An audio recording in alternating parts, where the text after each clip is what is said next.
দুনিয়ার সমস্ত পয়গম্বর অত্যাচারিত হলেন, শুধু তাই নয়, বিশ্ব নবী আখেরি জামানার পয়গম্বর নবী মুহাম্মদ রাসূলুল্লাহ সাল্লাল্লাহু আলাইহি ওয়াসাল্লাম জাতির কাছে আসলেন। তিনি এসে বললেন, ইয়া আইয়ুহান নাস কুলু লা ইলাহা ইল্লাল্লাহ। প্রথম দাওয়া শুনছেন কথা? রাসূলুল্লাহ বলছেন, ও জাতি, আমার রাসূল তো মক্কার রাসূল না শুধু, মদিনার রাসূল না শুধু, আরবি ভাষাভাষীদের রাসূল না শুধু, আমার নবী কি নবী? চিল্লায় বলেন। তাই তিনি বলেছেন, ও বিশ্বের মানবতা, বিশ্বের মানব গোষ্ঠী, যদি মুক্তি পেতে চাও, নাজাত পেতে চাও, উচ্চারণ করো, বিশ্বাস করো, আমল করো, বলো লা ইলাহা ইল্লাল্লাহ। জোরে পড়েন, লা ইলাহা ইল্লাল্লাহ, লা ইলাহা ইল্লাল্লাহু মুহাম্মাদুর রাসূলুল্লাহ। আবু জাহেল বুঝছিল কলেমার অর্থ? কথা বলেন না কেন? আবু জাহেল বুঝছিল? উতবা, সাইবা, মুগিরার গোষ্ঠীরা বুঝছিল? বুঝেছে। তারপরে তারা চিন্তা করলো যে সর্বনাশ তো করছে, লা ইলাহা, কোন ইলাহ নাই, আইনদাতা নাই, বিধানদাতা নাই, তাহলে আমরা কি ঘরে বসে বসে কি করব? উনি নতুন একজন ইলাহ নিয়ে আসছে, আল্লাহ ছাড়া কোন ইলাহ নাই, তাহলে আমাদের কাজটা কি? প্রথমে তারা চেষ্টা করলো যে একটু দেখি নরম নরম ভাবে হয় নাকি। চলে গেল আবু তালেবের কাছে, আছে না হাদিসে, বললো, আবু তালেব, তুমি তো কুরাইশদের নেতা, তোমার ভাইয়ের ছেলে কয়টাই কি? আশ্চর্যজনক কথা, লা ইলাহা ইল্লাল্লাহ, আল্লাহ ছাড়া কোনো ইলাহ নাই, তা আমরা করব কি? তোমার ভাতিজাকে বুঝাও লা ইলাহা ইল্লাল্লাহ দাওয়াত বন্ধ করে দিক, এর বিনিময়ে টাকা লাগে টাকা দেব, সোনা লাগে সোনা দেব, যত সুন্দরী মেয়ে চায় তাও দেব, নেতৃত্ব চায় তাও দেব, তবু যেন কালেমার দাওয়াত না দেয়। আসিনে হাদিসে আছে কিনা? নবীজি যখন বাড়ি ফিরলেন, চাচা আবু তালেব নিজের কলিজার টুকরা সন্তান হযরত জাফর আলীর চাইতে তিনি ভালোবাসতেন কলিজার মতো করে মুহাম্মদ সাল্লাল্লাহু আলাইহি সাল্লামকে। বলছে, বাবা, এমন কথা কেন বলো যাতে লোকেরা খেপে যায়? এই কথাগুলি বলো না, ওরা আমার কাছে এই সব প্রস্তাব দিয়ে গিয়েছে। রাসূলুল্লাহ প্রস্তাব শুনে এগ্রি করলেন। জি, আমার নবী বলেন, ও আমার চাচা আবু তালেব, প্রস্তাবকারীদেরকে শুনিয়ে দিন। হুজুরের সাথে তখন অনেক লোকজন, নাকি অনেক অস্ত্রপাতি, কিচ্ছু নাই, আল্লাহর শক্তি ছাড়া কিছুই না। আমার নবী বলেন, ও আমার চাচা আবু তালেব, প্রস্তাবকারীদেরকে শুনিয়ে দেন, যেটা দেওয়া সম্ভব সেটা তো দূরের কথা, যেটা দেওয়া সম্ভব নয় তাও যদি তারা দিতে পারে আমারে, যেমন আকাশের সূর্যটা ধরে এনে ওরা যদি আমার ডান হাতে তুলে দেয়, আকাশের পূর্ণিমার চাঁদটা ধরে যদি বাম হাতে আমার তুলে দেয়, এর বিনিময়ে এক মুহূর্তের জন্য তাওহীদের দাওয়াত আমি বন্ধ করে দেব না। সুবহানাল্লাহ। রাসূল করিম সাল্লাল্লাহু আলাইহি ওয়াসাল্লাম তাদের এই প্রস্তাবকে যখন গ্রহণ করলো না, কাফেররা বুঝলো, আমি আগেই বলেছি 3 শ্রেণীর লোক বাধা দিয়েছে। কয় শ্রেণী? প্রথম শ্রেণী কি? রাষ্ট্র শক্তি, তাদের হাতে অস্ত্রপাতি তো খুব শক্তি, আর তারা একবার ক্ষমতায় যায়, ওরা মনে করে এই ক্ষমতা থেকে আমাদেরকে কেউ নামাইতে পারবে না। বিংশ শতকের শ্রেষ্ঠ মুজাদ্দিদ আল্লামা সৈয়দ আবু দাউদ মওদুদী রাহমাতুল্লাহ আলাইহি তিনি এক জায়গায় লিখেছেন, স্বৈরাচারীরা তার পতনের সমস্ত ছিদ্র বন্ধ করে, কিন্তু একটা ছিদ্র বন্ধ করতে পারে না, মনের ভুলে সেই ছিদ্রটা থেকেই যায়, যেই ছিদ্র দিয়ে আসলে তার পতনটা হবে। ক্ষমতায় গিয়ে মনে করে চিরকাল ক্ষমতায় থাকবো। ভারতের প্রধানমন্ত্রী পণ্ডিত জওয়াহরলাল নেহেরু রাঁচি পাগলাগারদে গিয়েছেন, মেন্টাল হসপিটাল। পাগলেরা নেহেরুকে দেখে আশ্চর্য হয়ে গেছে, এত সুন্দর মানুষ, মাথায় কিস্তি টুপি, গায়ে শেরওয়ানি, মুসলমানি ড্রেসই আলাদা, যদিও তিনি হিন্দু ছিলেন, পরেছেন মুসলমানি ড্রেস। শেরওয়ানি কাদের পোশাক? কাদের পোশাক? সাথে ছড়ি নিয়ে হাঁটা, স্টাইল করে, সুন্দর পাজামা, সুন্দর টুপি, সুন্দর সাজসজ্জা করে, মুসলমানদের ড্রেস। এই ড্রেস পরে তিনি গিয়েছেন, সবসময় যে ড্রেস তিনি পরতেন। পাগলেরা জিজ্ঞেস করছে, তুমি কে গো? উনি বলছেন, আমারে চেনো নাই, আমি ভারতের প্রধানমন্ত্রী পণ্ডিত জওয়াহরলাল নেহেরু। পাগলেরা বলছে, ও সেই কথা, আমরাও যখন এই হসপিটালে আসছিলাম এই তোমার মতো লম্বা লম্বা কথা আমরাও বলছি, থাকো আমাদের সাথে কিছুদিন, তোমার মাথাও ঠান্ডা হয়ে যাবে। ক্ষমতায় যারা থাকে, ক্ষমতার মোহে চতুর্দিকে অন্ধকার দেখে, মনে করে আমার পতন আর হবে না। কিন্তু তোমাকে বধিবে যে গোকুলে বাড়ি শেষে।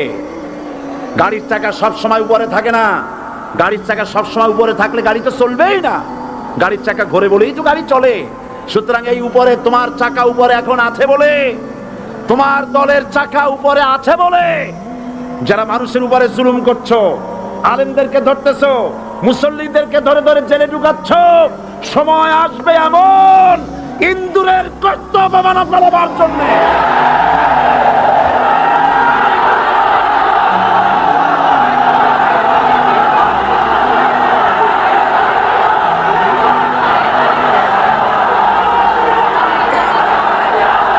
আবু জাহেলের গোষ্ঠী, আবু জাহেলের গোষ্ঠী মনে করেছে সোজা আঙ্গুলে ঘি যখন উঠলো না, আঙ্গুল বাঁকা করতে হবে।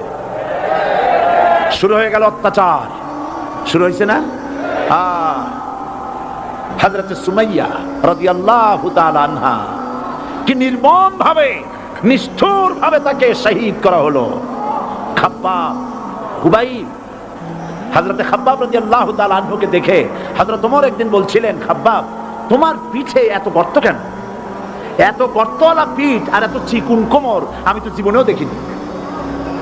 হযরত খাব্বাব বলেছেন, ওমর জানো না, ইসলাম কবুল করার অপরাধে, কালেমা পড়ার অপরাধে কাফির বেঈমানেরা আমাকে মারধর করেছে। যখন আমি তাদের মারে কালেমা ছাড়ি নাই, তখন আগুন জ্বালায়া আগুনের আংটার উপরে, আংটা আগুনের উপরে আমাকে চিৎ করে শোয়ায়া আমি যেন নড়াচড়া করতে না পারি, সেজন্য আমার বুকের উপরে পাথর চাপা দিয়া রেখেছে। আগুনে গোশত পুড়ে পুড়ে আগুন ভিতরে ঢুকেছে, গায়ের রক্ত আর চর্বি গলে গলে পড়ে আগুনগুলো নিভেছে। ওই পিঠে যে গর্ত হয়েছে আজও পর্যন্ত সেই গর্ত মিটে যায় নাই। হযরত খাব্বাব রাদিয়াল্লাহু তাআলা আনহু বলছেন, বুখারী শরীফে হাদিসে ভাবে এসেছে, ওয়ান খাব্বাব বিন আরিফ রাদিয়াল্লাহু তাআলা আনহু আন্নাহু ক্বাল শাকাউনা ইলা রাসূলিল্লাহি সাল্লাল্লাহু আলাইহি ওয়াসাল্লাম ওয়া হুয়া মুতাওয়াসসাদুন বুরদাতুন লাহু ফি জিল্লিল কাবা। আমি গেলাম রাসূলুল্লাহর কাছে, যে দেখি হুজুর বাইতুল্লাহ শরীফের ছায়ায় আরাম ফরমাচ্ছেন। আমি কাছে গিয়ে বললাম, আলা তাস্তানসিরু লানা আলা তাদউ লানা ইয়া রাসূলুল্লাহ, হে রাসূল আপনি কি আমাদের জন্য দোয়া করবেন না? আপনি কি আমাদের জন্য আল্লাহর কাছে সাহায্য প্রার্থনা করবেন না? মার খেয়ে খেয়ে তো শেষ হয়ে গেলাম। শুনতেছেন আপনারা? আল্লাহর নবী উঠে বসলেন, বললেন, খাব্বাব শোনো, তোমাদের আগে যারা এই পৃথিবীতে এসেছিলেন দ্বীনের দাওয়াত দেওয়ার জন্য, সমকালীন রাষ্ট্র শক্তি তাদেরকে ধরতো, ফায়ুখাজুর রাজুলু ফায়ুহফারু লাহু ফিল আরদ, তার জন্য তারে ধরে নিয়া মাটির মধ্যে গর্ত করত, ফায়ুজআলু ফিহা, এরপরে সেই গর্তের ভিতরে তাকে কোমর পর্যন্ত গেড়ে দিত।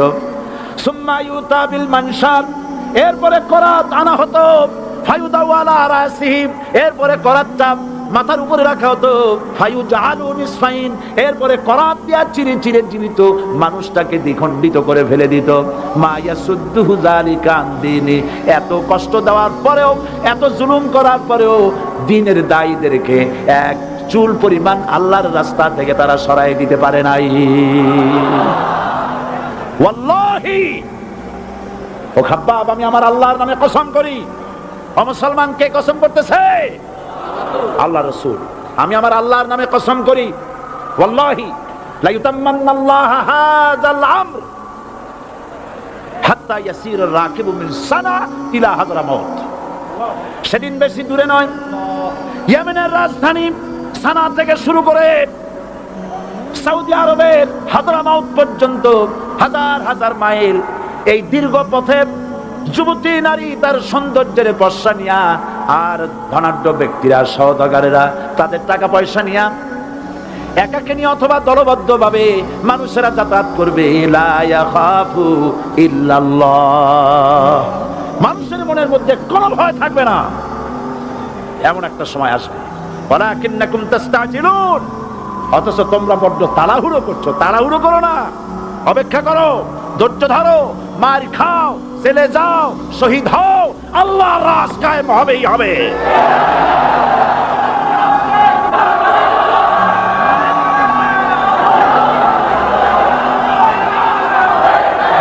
বিল্ডিং থেকে শিক্ষা গ্রহণ করুন, বিল্ডিং, ইমারত, দালান থেকে শিক্ষা গ্রহণ করুন। এই যেটা দালান আছে না পাশে, দেখতে পাচ্ছেন, এই দালান কি দিয়ে তৈরি করা হয়েছে বলেন? ইট। সমস্ত ইটেরা যদি ধর্মঘট করত, আমরা কেউ মাটির তলায় যাব না, কেউ আমরা আগুনে পুড়ে ঝামা হব না, পিক হব না, কেউ আমরা টুকরা টুকরা হব না, সবাই থাকবো উপরে উপরে, তাহলে কি দালান হইতো নাকি? এই বিল্ডিং নির্মাণ করতে গিয়া ইটের যে স্যাক্রিফাইস, হাজার হাজার ইটকে পিক হতে হয়েছে, পুড়ে যেতে হয়েছে, খোয়া হতে হয়েছে, ভেঙে টুকরা টুকরা হয়ে 50 ফিট মাটির নিচে যেতে হয়েছে, তারপরে ইমারত গঠন হয়েছে, সুন্দর দালান তৈরি হয়েছে। যারা ইসলামী শাসন চান, আল্লাহর দ্বীনকে বিজয়ী দেখতে চান, তাদেরকে অসংখ্য মানুষকে পোড়াইটের মতো জেলখানায় পুড়ে পুড়ে মরতে হবে, অসংখ্য মানুষকে ফাঁসির কাস্তে ঝুলতে হবে, গায়ের রক্ত দিতে হবে, শহীদ হতে হবে, তারপরে ইসলামের ইমারতটা কায়েম হয়ে যাবে। শায়ের কবি কি সুন্দর করে বলছেন, কবি সুন্দর করে বলছেন, ये शहादत गाहे उल्फत में कदम रखना, ये शहादत गाहे उल्फत में कदम रखना, लोग समझते हैं आसा है मुसलमान होना। মানুষেরা মনে করে মুসলমান হওয়া খুব সহজ জিনিস। না, মুসলমান হওয়ার অর্থ হলো শাহাদাতের ঈদগাহে শামিল হয়ে যাওয়া।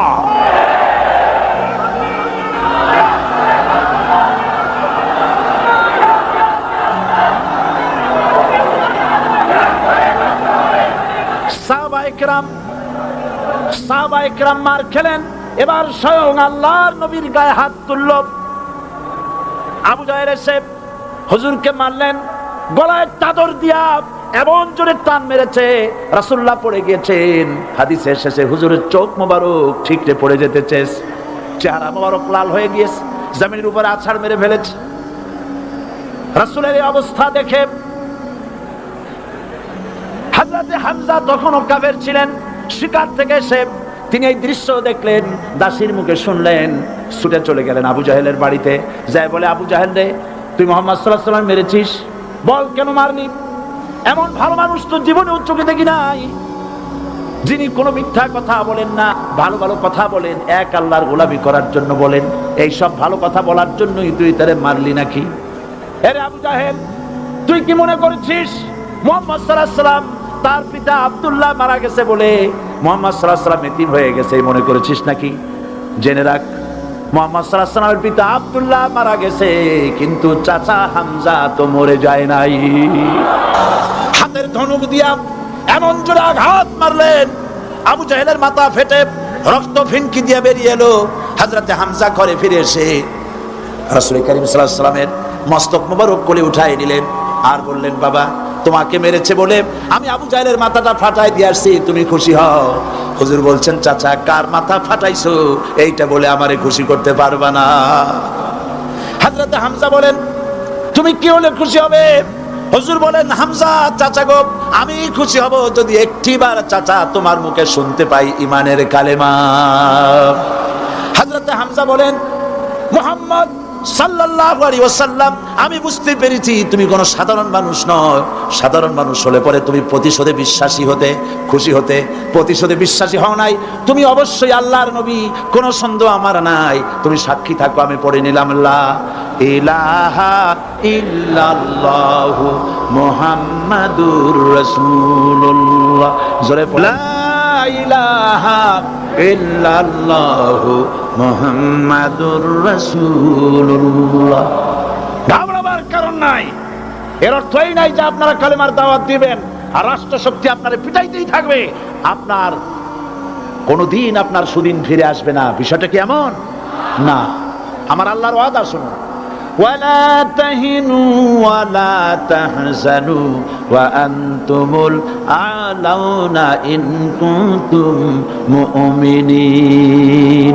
মুমিন যদি হও, আমি তোমাদেরকে বিজয় দান করবো। সুবহানাল্লাহ বলেন। আজ যদি আমাদের উপরে বিপদ এসে থাকে, তাহলে তার একমাত্র কারণ পূর্ণাঙ্গ ঈমানের অভাব আমাদের মধ্যে রয়েছে, ঠিক কিনা? আজ পৃথিবীতে সব থেকে মাইর খায় কারা? চিল্লায় বলো। আলজেরিয়ায় কারা? বসনিয়ায় কারা? চেচনিয়ায় কারা? প্যালেস্টাইনে কারা? আহা, প্যালেস্টাইনের মুসলমানদেরকে মারি মেরে শেষ করে দিল। দেখছেন ছবিতে না? দেখেন না? প্যালেস্টাইনের মুসলমানদেরকে যখন মারা হচ্ছে, বাংলাদেশের প্রধানমন্ত্রী তখন আমেরিকায় ক্লিনটনের সঙ্গে কথা বলতেছেন। তিনি ক্লিনটনের কাছে তার পিতৃ হত্যার জন্য দায়ী সাজাপ্রাপ্ত 3 জন ব্যক্তিকে ফেরত চাচ্ছিলেন। আমার দৃষ্টিতে এটা কোনো অপরাধ নয়। সন্তান তার পিতার প্রতি আকর্ষণ থাকবেই। আমার আপত্তি সেখানে আপনি প্রধানমন্ত্রী শুধু শেখ পরিবারের প্রধানমন্ত্রী নন, শুধু আওয়ামী লীগের প্রধানমন্ত্রী হওয়া উচিত নয় আপনার। আপনি পৃথিবীর দ্বিতীয় বৃহত্তম বাংলাদেশের 12 কোটি মুসলমানের প্রধানমন্ত্রী। পিতৃ হত্যার আসামি ফেরত চাইলেন, কিন্তু বিল ক্লিনটনের আশ্রয় প্রশ্রয় লালিত পৃথিবীর অসভ্য জাতি সন্ত্রাসী ইহুদিরা প্যালেস্টাইনের মুসলমানদেরকে পাখির মতো গুলি করে হত্যা করছে। আপনি কেন এর জবাব চাইলেন না?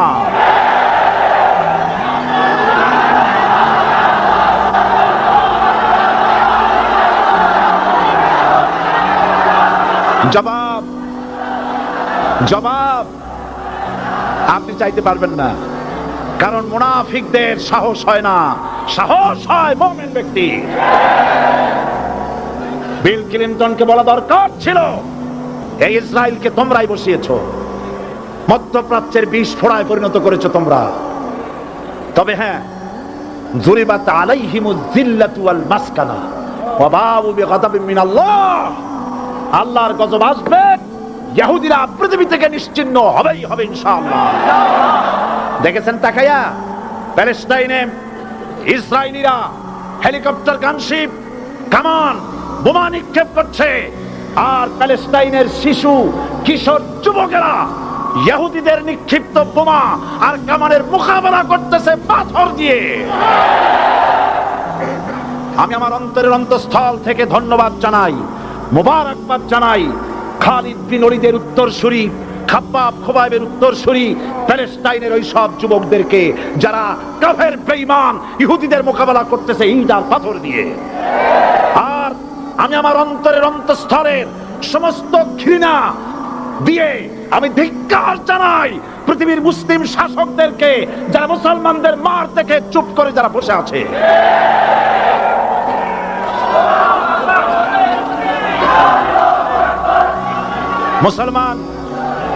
মুসলমান যদি মুসলমানের মতো হয়, 10 জন যথেষ্ট। কয়জন যথেষ্ট? কোথায় আছে কথা? আল্লাহ পাক কোরআন শরীফের মধ্যে বলেছেন, একজন যদি হও ইমানদার মুত্তাকি 10 জনের উপরে বিজয়ী হবে। 10 জন যদি হও 100-এর উপরে বিজয়ী হবে। 100 যদি হও 1000-এর উপরে বিজয়ী করবো। জোরে বলেন সুবহানাল্লাহ। কবি বলতেছেন, ফিজায়ে বদরে পয়দা কুন ফেরেশতে তেরি নুসরত কো উতর সকতে গর্দুঁ সে কতর অন্দর কতর আবি। বদরের মুসলমানদের মতো ঈমান আনো, তাহলে আকাশ থেকে কাতারে কাতারে ফেরেশতা নাজিল করে দিয়ে আল্লাহ পাক তোমাদেরকে সাহায্য করবেন। সুবহানাল্লাহ। সে আল্লাহ আছে না নাই? জোরে বলেন, আছে না নাই?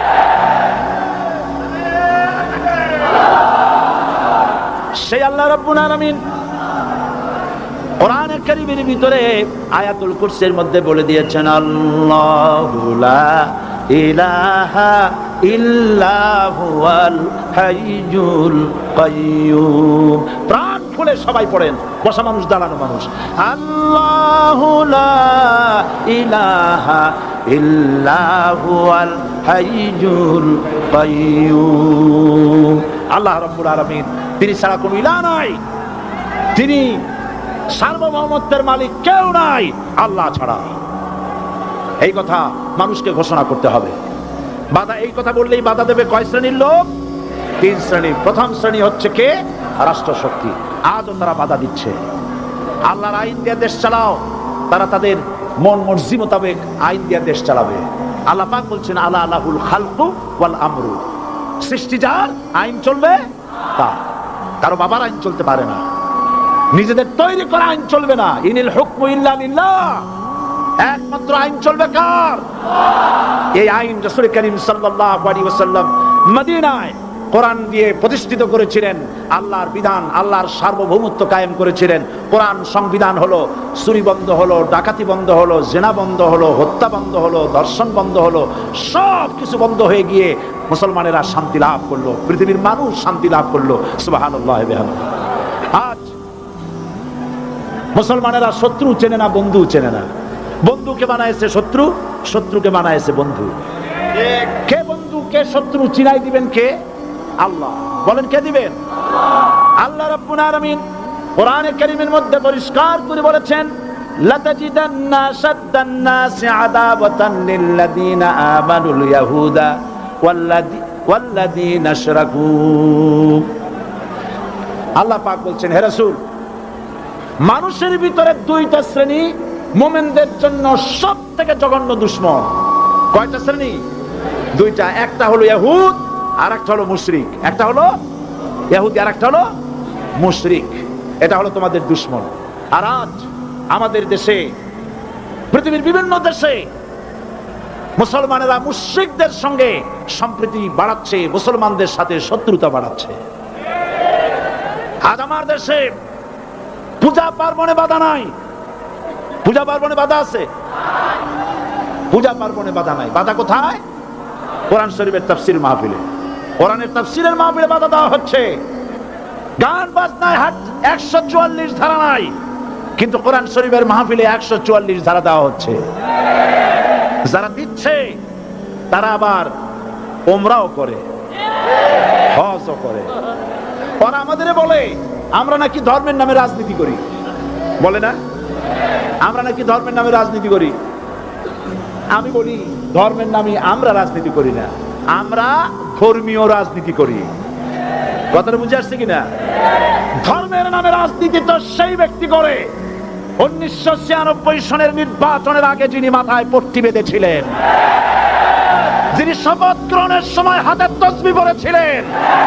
ধর্মের নামে রাজনীতি তিনি করেছেন। আজ আজ অনেকগুলি ডিগ্রি পেয়েছেন তিনি, অনেকগুলি ডিগ্রি পেয়েছেন। কয়টা? মুখস্থ হয়ে গেছে আপনাদের। শকুনেরা, শকুন যদি গরুর গোশত কিনা খাওয়া লাগতো, 80 টাকা কেজি দরে শকুনে এত গোশত কিনা খাইতে পারতো না। লেখাপড়া করে যদি ডিগ্রি নেওয়া লাগতো, এত ডিগ্রি কপালে জুটতো না। পয়সা দিয়া ম্যানেজ করা ডিগ্রি, কিন্তু 9টা নিলে কি হবে? আসল ডিগ্রিটা এখনো বাকি আছে। আসল ডিগ্রি কোনটা?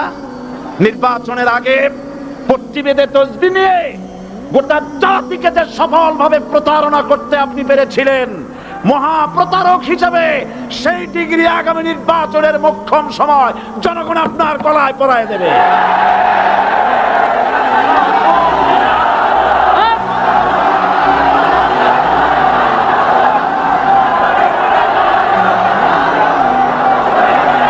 সুতরাং ধর্মের নামে রাজনীতি নয়, আমরা ধর্মীয় রাজনীতি করি।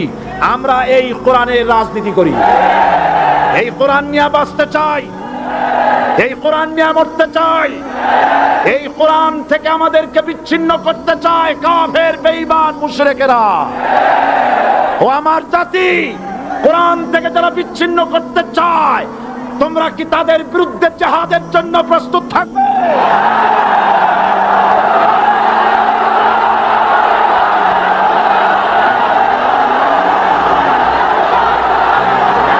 বসেন, বসেন, বসুন, বসেন, বসুন। আমি বুঝতে পেরেছি বিষয়টা কি।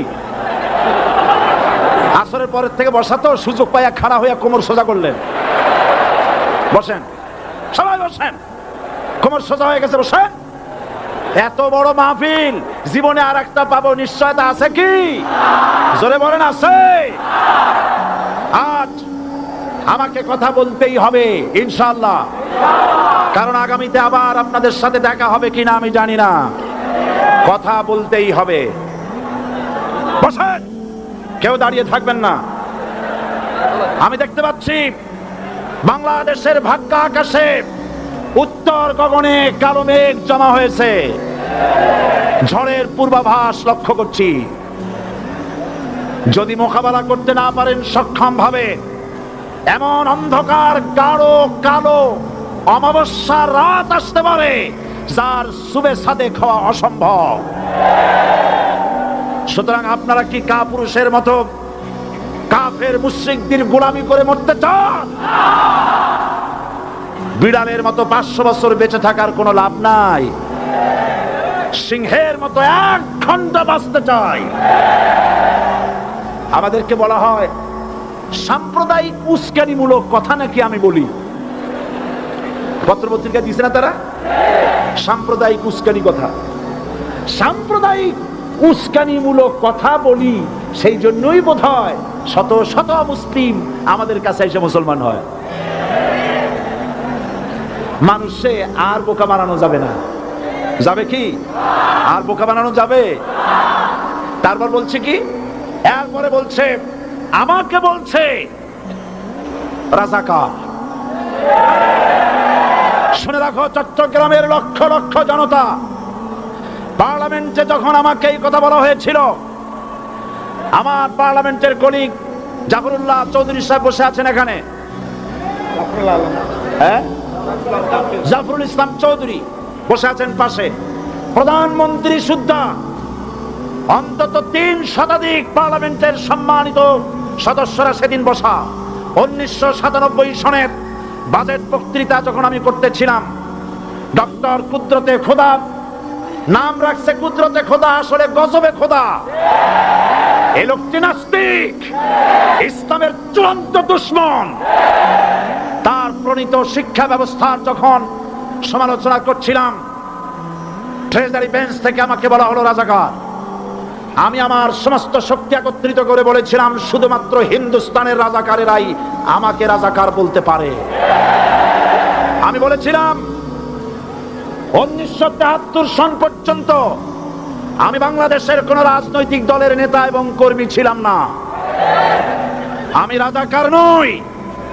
আমাকে রাজাকার বলে যদি তাকে প্রমাণ করতে না পারে 10 কোটি টাকার মানহানি মামলা দায়ের করব। আমার এই বক্তব্য সারা দুনিয়া শুনেছে। পার্লামেন্টে আমার এই বক্তব্য রেকর্ড হয়ে আছে। সেদিন 3 শতাধিক পার্লামেন্ট মেম্বারের কেউ আমার চ্যালেঞ্জ গ্রহণ করেন নাই। যে কোনো ব্যক্তি পার্লামেন্টে গিয়ে আমার বক্তৃতা দেখে আসতে পারেন।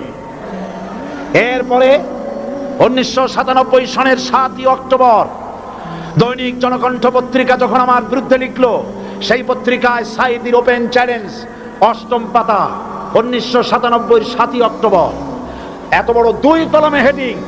সেখানে আমি বলেছি, বাংলাদেশের সকল সাংবাদিক, গোয়েন্দা বিভাগ, বাংলাদেশের সকল বুদ্ধিজীবীকে আমি আমার পিরোজপুরে আমন্ত্রণ করছি। আমার উপস্থিতিতে যদি কেউ প্রমাণ করতে পারে বাংলাদেশের স্বাধীনতা যুদ্ধের বিরুদ্ধে আমার কোনো ভূমিকা ছিল, সজ্ঞানে স্বেচ্ছায় জাতীয় সংসদের সদস্য পদ থেকে পদত্যাগ করব। 3 বছর পার হয়ে গেছে, আজ পর্যন্ত কেউ এই চ্যালেঞ্জের মোকাবেলা করে নাই। সুতরাং আমাকে যারা রাজাকার বলবে তারা পিতৃ পরিচয়হীন অবৈধ সন্তান। 1971 সনের, শোনো মুসলমানেরা, 1971 সনের কোন কাদা সাইদির গায়ে লাগে নাই। আমাকে রাজাকার বলে জনগণ থেকে বিচ্ছিন্ন করবা, জনগণ থেকে আমারে বিচ্ছিন্ন করা যাবে না। কারণ এই জনগণ আমার জন্য আসে না, এই জনগণ আসে আল্লাহর কোরআনের জন্য।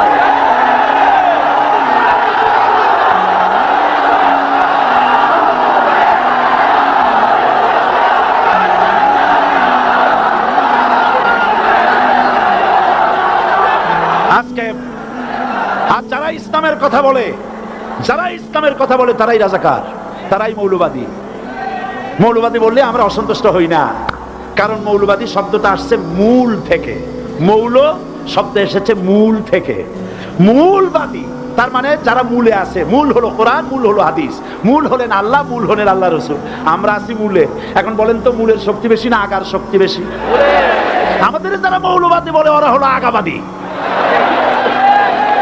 মূলে আছে কত কোটি? 12 কোটি। মূলে আছে কত কোটি? আর আমাদের যারা মৌলবাদী বলে ওই থাকো গাছের আগায়, আমরা মূলে। লাভালাভি বেশি করবা না, 12 কোটিতে গাছের গোড়া আসতে নানা দেবে, মামু বাড়ি দিল্লি গিয়ে পড়বা, বাংলার জমিনে জায়গা হবে না। এ কথা বিশ্বাস করো। বাংলাদেশের মুসলমানদের শরীরে এক বিন্দু রক্ত থাকতে শয়তানের তৈরি করা ধর্ম নিরপেক্ষ মতবাদ বাংলার জমিনে কায়েম হতে দেওয়া হবে না, হবে না।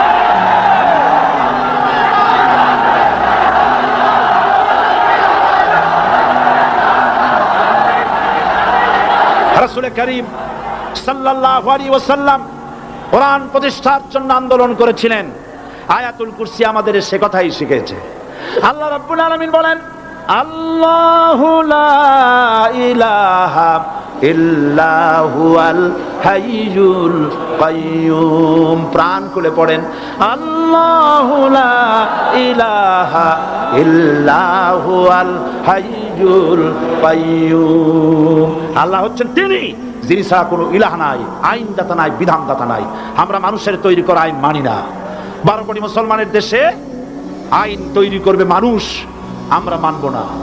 পার্লামেন্টে তৈরি হতে হবে কোরআন দিয়ে, পার্লামেন্টে আইন তৈরি হতে হবে কোরআন দিয়ে। সুতরাং ভয় যতই পান আর যতই ষড়যন্ত্র করেন, 4 দল যখন একত্রিত হয়েছে, ঐক্যবদ্ধ থাকবে, সরকার ঐক্যবদ্ধভাবে গঠন হবে, নির্বাচন ঐক্যবদ্ধভাবে হবে এবং কোরআন হবে, আল কোরআনের পার্লামেন্ট হবে বাংলাদেশে।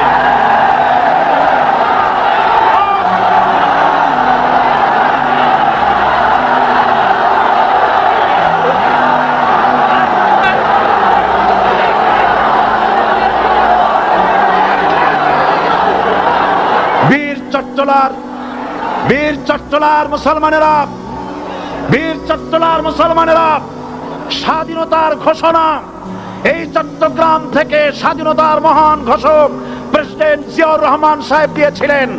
এই চট্টগ্রাম থেকেই ইসলামী রাষ্ট্রের ঘোষণা হবে।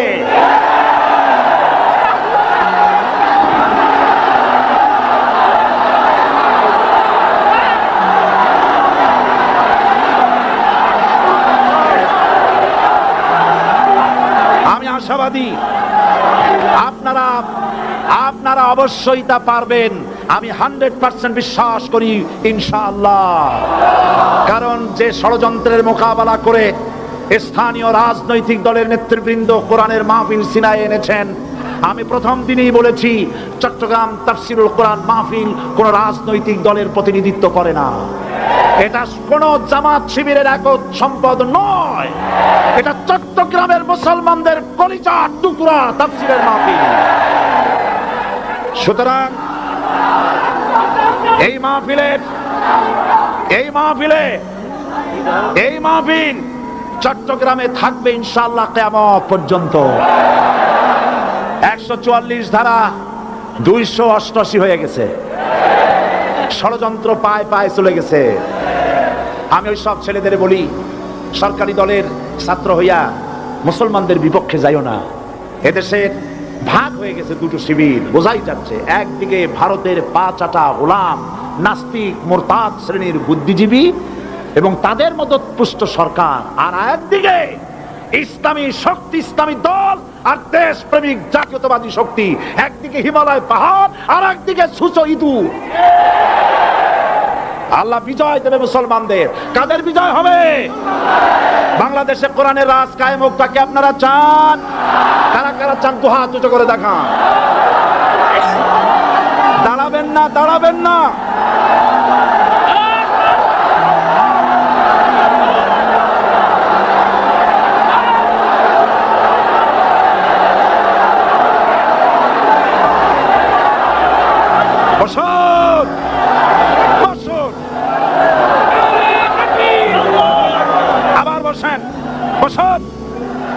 জোরে সরে জিকির করেন লা ইলাহা ইল্লাল্লাহ, আরো জোরে লা ইলাহা ইল্লাল্লাহ, লা ইলাহা ইল্লাল্লাহ,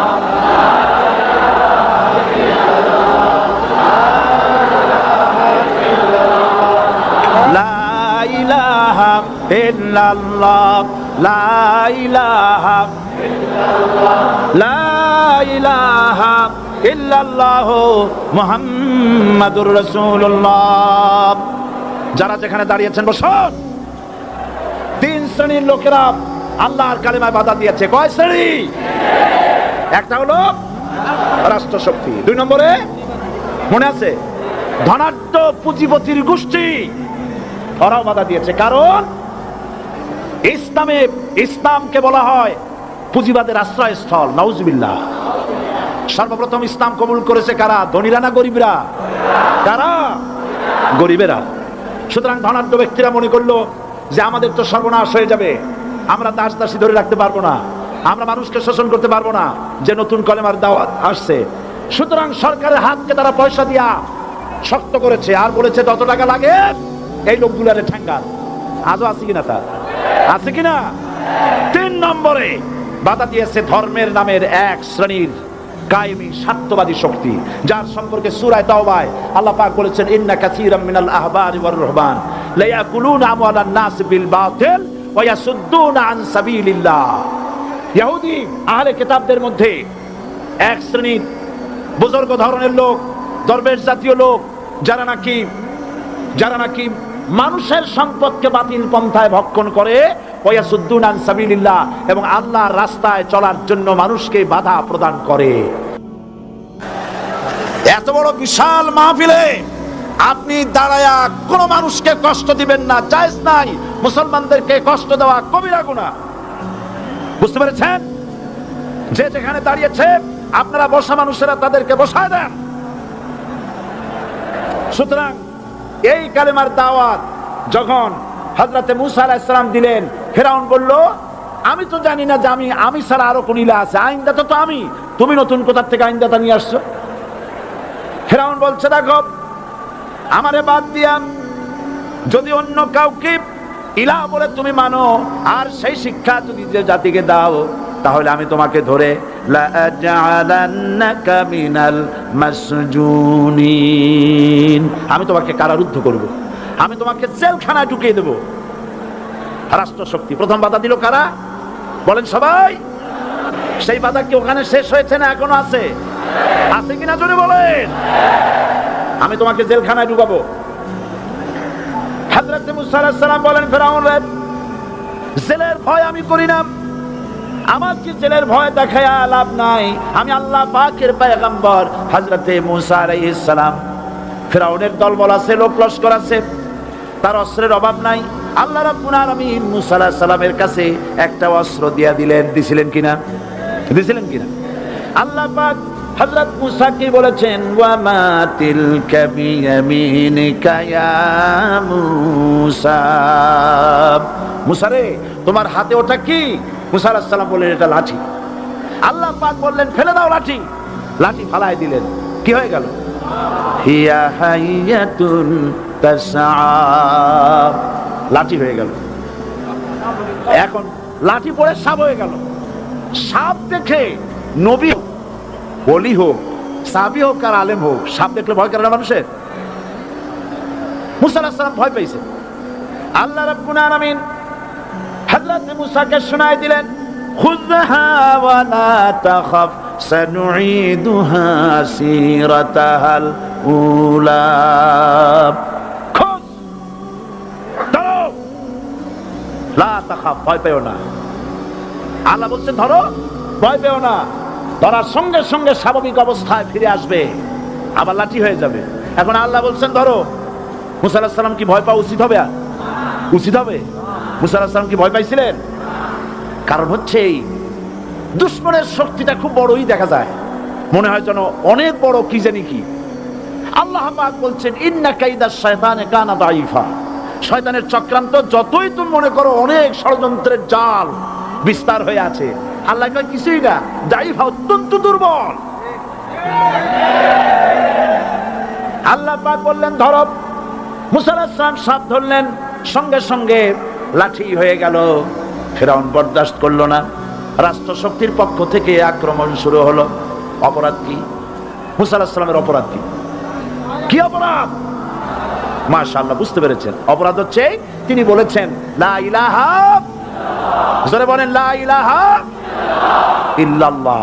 এই কালেমাকে আজ আমরা ভিক্ষার বুলি বানাইছি। এটা হলো সার্বভৌমত্বের বুলি, এটা হচ্ছে আল্লাহ পাকের সার্বভৌমত্বের কথা। আজ আমরা মানুষের কাছে আমরা শুনি, মানুষেরা ভিক্ষা চায়, লা ইলাহা ইল্লাল্লাহ, এক মুঠ চাউল দেন, লা ইলাহা ইল্লাল্লাহ 10 খান পাই দেন। এই হচ্ছে কালেমার জিকির। আবার কেউ কেউ জিকির করতেছে লা ইলাহা আস্তে, ইল্লাল্লাহ জোরে, এমন জোরে কলব সাফ করে, কলব তাতে থাকলেও পারে গেলেও পারে।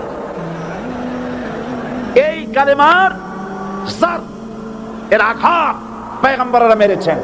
হযরতে মুসা আলাইহিস সালাম যখন বলেছেন লা ইলাহা ইল্লাল্লাহ, এই ধাক্কা ফিরআউন বরদাশত করতে পারে নাই। দরিয়ায় নীলের ভিতরে আল্লাহ পাক ডুবাইয়ে শেষ করে দিয়েছেন, দেন নাই? হযরতে মুসা আলাইহিস সালাম তার উম্মতেরা দরিয়ার পাশে বসে দ্বীনি কথাবার্তা বলতেছেন। এমন সময় ফিরআউন, তার শত্রু হচ্ছে মুসা আলাইহিস সালাম। শত্রু কেন? মুসা কি ফিরআউনের পাকা ধানে মই দিয়েছে নাকি? বলেন আপনারা, তার হালের গরু পিটায় মারছে নাকি? অপরাধ হলো তিনি আল্লাহর জমিনে আল্লাহর আইন প্রতিষ্ঠার কথা বলেছেন। এই শুধুমাত্র এই অপরাধে ফিরআউন তার দলবল নিয়ে 3 দিক থেকে আক্রমণ করেছে। মুসা আলাইহিস সালামের উম্মতেরা ভয় পেয়ে গেছেন। তারা বলছেন ইন্না লামুদরাকুন, আমরা পাকড়াও হয়ে গেছি। 3 দিকে সারাশি আক্রমণ, 3 দিকে শত্রু, একদিকে দরিয়া, পালাবার রাস্তা আছে? হযরত মুসা আলাইহিস সালাম ভয় পেয়ে গেলেন, সারেন্ডার করলেন না। হযরত মুসা আলাইহিস সালাম বললেন কাল্লা, কখনো নয়, ভয় পাওয়ার কোনো কারণ নাই। রব্বি সায়াহদিন, অবশ্যই আমার রব আমার জন্য রাস্তা করে দিবেন। ভয় পাইও না, আমার রব রাস্তা করে দিবেন। আল্লাহ রাব্বুল আলামিন হযরত মুসা আলাইহিস সালামকে অর্ডার করলেন, হাতের লাঠি দিয়া দরিয়ার উপরে আঘাত করো।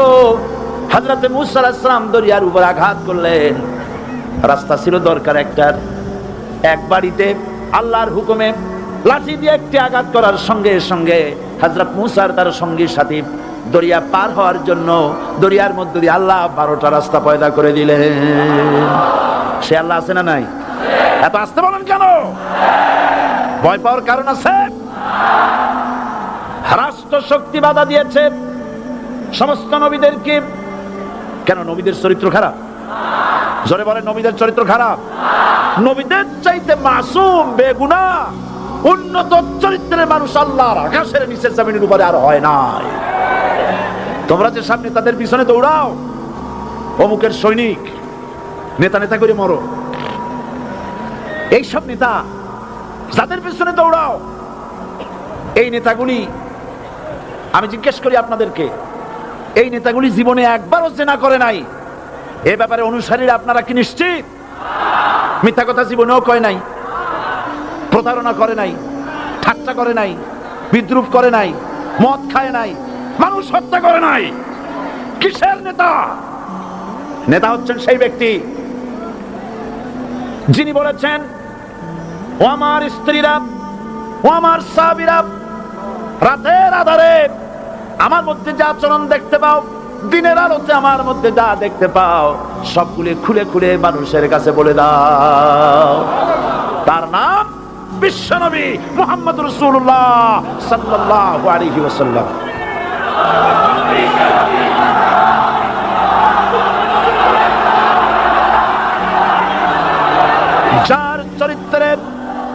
যার চরিত্রের সার্টিফিকেট আল্লাহ রাব্বুল আলামিন নিজে দিচ্ছেন, ওয়া ইন্নাকা লাআলা খুলুকিন আযীম।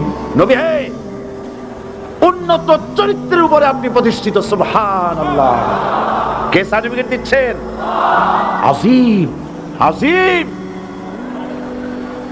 আরবিতে চওড়াকে বলা হয় আরিফ, গভীরতাকে বলা হয় আমিক। কত প্রশস্ত, যা মাপার কোনো ফিতা নাই, কত গভীর, যা মাপার কোনো যন্ত্র নাই। এইটাকে আরবিতে বলা হয় আজিম। সুবহানাল্লাহ বলতে ইচ্ছে করে না? ও নবী, তোমার চরিত্র এমন যা মাপার মতো যন্ত্র পৃথিবীতে নাই। এই সার্টিফিকেট দিলেন কে? সমস্ত নবীরাই চরিত্রবান, নবীরা মাসুম বেগুনাহ। সুবহানাল্লাহ বিহামদিহি।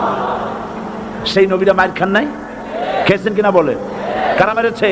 রাষ্ট্র শক্তি। কারা মেরেছে? কারণ নবীরা বলেছেন লা ইলাহা ইল্লাল্লাহ। পড়েন সবাই লা ইলাহা ইল্লাল্লাহ।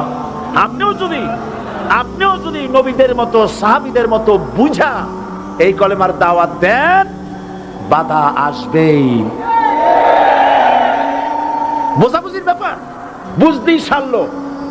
কত মাহফিল হয় বাংলাদেশে, হয় না? কোনো বাধা নাই, ঠিক কিনা? কত পূজা হয়, পার্বণ হয়, গান হয়, থিয়েটার হয়, গুণাগার বিবির গান হয়, কত কিছু হয়। কোনো বাধা আছে? তাফসীরের মাহফিলে বাধা। কারণ ওরা বুঝতে পেরেছে এ তাফসীরের মাহফিলে কাজীর গীত হয় না, এ তাফসীরের মাহফিলে আল্লাহ সার্বভৌমত্ব কায়েমের আন্দোলন চলে।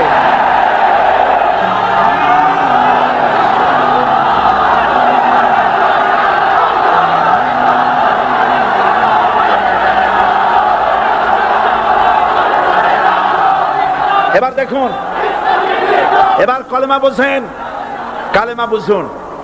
বঙ্গভবনের সামনে দাঁড়ায়া, গণভবনের সামনে দাঁড়িয়ে আপনি যদি কালেমার জিকির করতে থাকেন, লা ইলাহা ইল্লাল্লাহ, লা ইলাহা ইল্লাল্লাহ, লা ইলাহা ইল্লাল্লাহ, লা ইলাহা ইল্লাল্লাহ, 2-1 ঘন্টা, 2-4 ঘন্টা, দেখবেন অফিসাররা এসে বলবে না জানি কোন খাজা বাবা আসছে, আসেন আসেন, নিয়ে খাইতে দেবে, হাদিয়া দেবে। যেহেতু যিনি পড়তেছেন উনি বোঝেন না কি বলতেছেন, আর যারা দাওয়াত দিয়ে নিয়ে গেল ওরা টের পায় নাই যে কি শুনে দাওয়াত দিতেছে। কিন্তু আপনি যদি বঙ্গভবন, গণভবন, সেক্রেটারিয়েট আর পার্লামেন্ট এর ভিতরে ঢুকে যদি বলেন কোন মানুষের তৈরি করা আইন মানি না, কোন সরকারের সার্বভৌমত্ব স্বীকার করি না, কারো বিধান মানি না, কারো তৈরি করা আইনের সামনে মাথা নত করি না, আল্লাহ ছাড়া কারো বিধান মানি না, হাদিয়া আসবে, খাইতে দেবে, পকেটে টাকা দেবে, খাওয়াবে এক জায়গায় নিয়ে। কোন জায়গায়? লাল দালানে। বুঝাবুঝি করুন। পয়গম্বরেরা দাওয়াত দিয়েছেন আয়াতুল কুরসি, ফরজ নামাজ পড়িয়া দেখছি অনেকেই জামার বুতাম টুতাম খুলিয়া তারপরে জোরে একটা ফু দেন। অসুবিধা নাই, ফু আপনি দেন, কিন্তু কি পড়ে ফু দিচ্ছেন আপনি কি বুঝছেন কিছু? সুবহানাল্লাহ। বুঝলি কি এই চেহারা হয়? এতগুলো মানুষ লাগে নাকি বিপ্লব করতে, কালেমার রস কায়েম করতে? 313 জন মুসলমান যথেষ্ট পৃথিবীতে।